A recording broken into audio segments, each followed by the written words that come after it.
ఈ శ్రమ దినాలు క్రైస్తవులు ఆచరించవచ్చు, ఆచరించకూడదా? ఒకవేళ ఎవరైతే ఆచరించవచ్చు అనుకుంటున్నారు ఈ రోజుల్లో చాలా మంది, అయ్యగారు ఎందుకు ఆచరించకూడదు, ఇదిగో 40 రోజులు, నాకు ఈ ప్రశ్నలు కూడా నాకు ముందర లేచినాయండి, నేను చెప్పక ముందులో ఈ ప్రశ్నలు కూడా నా ఎదుట పెట్టారు. 40 దినాలు ఎందుకు ఆచరించకూడదు? 40 దినాలు శ్రమ దినాలుగా పాటించి 40 దినాలు దేవుడికి దగ్గరగా ఉండి ప్రార్థిస్తున్నాం అంటున్నారు, కాదంట్లా. ఆ భక్తి 40 రోజులైనా కేవలం?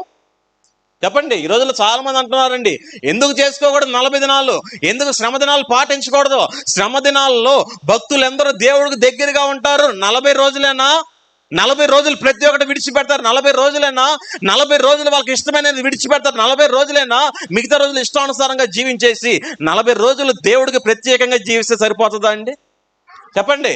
40 రోజులు బూతులు మాట్లాడకుండా ఉండి మిగతా రోజులు మొత్తం బూతులు మాట్లాడుతూ ఉంటే సరిపోతుందా?